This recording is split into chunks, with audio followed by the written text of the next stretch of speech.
हे guys, welcome back to the another video of government job channel. तर guys, आजच्या व्हिडिओमध्ये आचारसंहितेपूर्वी उर्वरित जाहिराती लवकरात लवकर प्रसिद्ध कराव्यात अशी मागणी स्पर्धा परीक्षेला बसलेल्या विद्यार्थ्यांची आहे।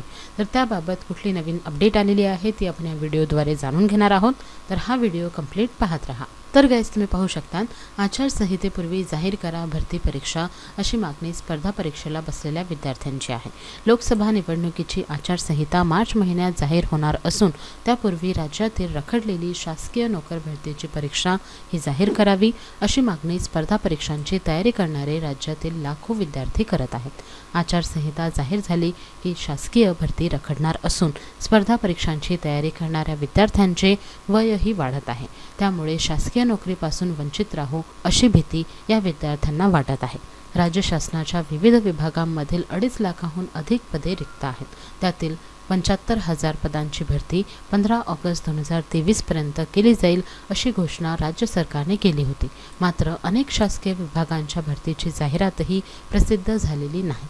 तर ज्या विभागांच्या परीक्षा झाल्या आहेत त्यातील काही विभागांचे निकाल रखडलेले आहेत, तर काही विभागांनी जाहीर केलेले निकाल वादग्रस्त ठरले आहेत। या सगळ्या गोंधळाचा फटका शासकीय नोकरीचे स्वप्न पाहून मेहनतीने अभ्यास करणाऱ्या विद्यार्थ्यांना बसत आहे। तर गाइज, इथे महत्त्वाची माहिती त्यांनी दिलेली आहे की 15 ऑगस्ट 2023 पर्यंत 75,000 पदांची भरती केली जाईल अशी घोषणा राज्य सरकारने केली होती। मात्र 75,000 पदांच्या भरतीपैकी बऱ्याच कमी रिक्त जागांची पदभरती झालेली आहे।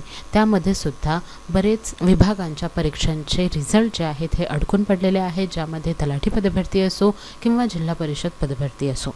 जिल्हा परिषद पदभरतीचे सुद्धा बरेच निकाल अजून लागायचे बाकी आहेत, परंतु तलाठी पदभरतीमध्ये तर वादग्रस्त निकाल लागलेला आहे। त्यामुळे ज्या काही पद्धतीने गोंधळ सुरू आहे त्यामुळे उमेदवारांचे जे काही लक्ष आहे ते अभ्यासाकडून हटून अशा गोष्टींवर जास्त जात आहे। त्यामुळे लवकरात लवकर नवीन पदभरतीच्या जाहिराती काढाव्या। आचारसंहितेपूर्वी कमीत कमी जाहिराती जरी काढल्या तरी उमेदवार हे अजून मेहनतीने अभ्यासाला लागतील आणि येत्या 2 महिन्यामध्ये जे आचारसंहिता लागणार आहे त्यामध्ये त्यांचा चांगल्या रीतीने अभ्यास करतील आणि त्यापुढील महिन्यांमध्ये त्यांच्या परीक्षासुद्धा ह्या कंडक्ट केल्या जाऊ शकतात। त्यामुळे लवकरात लवकर उर्वरित विभागांच्या परीक्षांची जे काही जाहिराती आहे ह्या काढण्यात याव्यात, कारण की बऱ्याच जाहिराती ह्या अजूनही रखडून पडलेल्या आहेत। एकूण 2.5 लाखाहून अधिक रिक्त जागा आहेत आणि या रिक्त जागांसाठी परीक्षा किंवा पदभरतीच्या जाहिराती निघणे अत्यावश्यक आहेत। या जाहिरातीबाबतचे GR जे आहेत हे ऑलरेडी प्रसिद्ध झालेले आहेत, परंतु जाहिराती येणे बाकी आहे। त्यामुळे आचारसंहितेपूर्वी जर का ह्या जाहिराती आल्या तर उमेदवारांचे वयसुद्धा वाढण्याची त्यांना भीती राहणार नाही आणि त्यांचे अर्जसुद्धा भरण्यात येऊ शकतात। आचारसंहितेदरम्यान कुठल्याही नवीन पदभरतीची जाहिरात येऊ शकत नाही किंवा रिझल्ट संदर्भातील नियुक्त्यांसंदर्भातील कुठलीही प्रक्रिया केल्या जाऊ शकत नाही। त्यामुळे कमीत कमी या राहिलेल्या 10 दिवसांमध्ये जाहिराती ह्या प्रसिद्ध कराव्यात, जेणेकरून जे उमेदवार परीक्षांसाठी तयारी करत आहेत त्यांच्यासाठी ही एक सुवर्ण संधी ठरणार आहे। त्यामध्ये तुम्ही पाहू शकतात की एकूण 17,000 जागा ह्या पोलीस भरतीसाठी रिक्त आहेत। त्याचप्रमाणे 4 ते 5,000 जागा ह्या ग्रामसेवक आणि आरोग्यसेवक या पदासाठी आहे, ज्यांच्या जाहिराती ऑलरेडी निघालेल्या आहेत, परंतु परीक्षा ह्या अजूनही कंडक्ट केल्या जात नाही आहेत। त्याचबरोबरच 3,700 जागा ह्या नगरपरिषद, नगरपंचायत गट क आणि गट ड मध्ये आहेत, ज्यांचा GR आणि आकृतीबंध तयार झालेला आहे तरीसुद्धा जाहिरात प्रसिद्ध होत नाही आहे। 3,100 जागा ह्या मुंबई महापालिका लिपिक या पदासाठीच्या रिक्त आहेत आणि 800 जागा ह्या लेखा व कोषागार विभागामध्ये रिक्त आहेत। तर ह्या जागांचे सुद्धा आकृतीबंध तयार होऊन GR प्रसिद्ध झालेले आहेत, परंतु जाहिराती अजूनही प्रसिद्ध केल्या जात नाही आहे।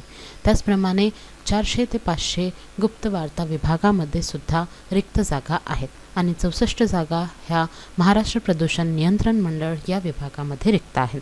तर अशा एकूण 2.5 लाखाहून अधिक जागा ज्या रिक्त आहेत त्यांच्या कमीत कमी जाहिराती हे आचारसंहितापूर्वी जर का प्रसिद्ध झाल्या तर सर्व उमेदवारसुद्धा अधिक मेहनतीने आचारसंहितेदरम्यान अभ्यास करू शकतील आणि त्यांच्या परीक्षासुद्धा क्लिअर होऊ शकतील। त्यामुळे लवकरात लवकर जाहिराती प्रसिद्ध कराव्यात, जेणेकरून उमेदवारांचे जे काही वाढते वय आहे त्याकडे त्यांचे जे काही लक्ष लागून आहे त्याची कमीत कमी चिंता उमेदवारांमधून निघून जाईल। त्यामुळे आचारसंहितेपूर्वी जर का अशा पदभरतीच्या परीक्षेच्या जाहिराती प्रसिद्ध झाल्या तर उमेदवारांना यामधून एक सुवर्ण संधी मिळू शकते। तर गाईज, ही अत्यंत महत्त्वाची माहिती आलेली होती। त्याबाबत महेश घरबुडे, कार्याध्यक्ष जे आहेत स्पर्धा परीक्षा समन्वय समितीचे, यांनी म्हटलेले आहे की शासनाने राहिलेल्या सरळ सेवा पदांच्या जाहिराती आचारसंहिता जाहीर होण्यापूर्वी प्रसिद्ध कराव्यात, यासाठी आम्ही पाठपुरावा करत आहोत। लवकरच या संदर्भात आम्ही मुख्यमंत्री एकनाथ शिंदे यांचीही भेट घेणार आहोत। तर यानंतर याबाबत कुठला तोडगा निघणार आहे त्याकडे सर्वच उमेदवारांचे लक्ष लागून आहे। याबाबतची कुठलीही नवीन अपडेट समोर आली तर ती मी नक्कीच तुमच्यापर्यंत पोहोचवणार आहे। त्यामुळे गाईज, ज्या उर्वरित रिक्त जागा आहेत विविध विभागांतील, त्यांच्या जाहिराती जेव्हा केव्हा प्रसिद्ध होतील किंवा त्याबाबतची कुठलीही नवीन अपडेट समोर आली तर ती मी नक्कीच तुमच्यापर्यंत पोहोचवणार आहे। म्हणून लवकरात लवकर चॅनलला सबस्क्राईब करून ठेवा। तर ही महत्त्वाची माहिती आपल्या उर्वरित सरळ सेवा पदभरतीच्या जाहिरातीबाबतची आलेली होती, जी मी तुमच्यापर्यंत पोहोचवलेली आहे। आय होप की तुम्हाला ह्या व्हिडिओमधील माहिती आवडली असेल। जर का तुम्हाला हा व्हिडिओ आवडला असेल तर व्हिडिओला नक्की लाईक करा, शेअर करा आणि जर का तुम्ही माझ्या चॅनलवर नवीन असाल तर लवकरात लवकर चॅनलला सबस्क्राईब करून ठेवा अशाच नवनवीन अपडेट्ससाठी। Thank you all. पूछा गया था x²/y/z, तो ऐसे सवालों को करने के लिए देखिए, एक तो बेसिक ट्रिक है, एक तो लाइक और शेयर ठोक दीजिए, महाकाल का दबा के लाइक और शेयर ठोक दीजिए।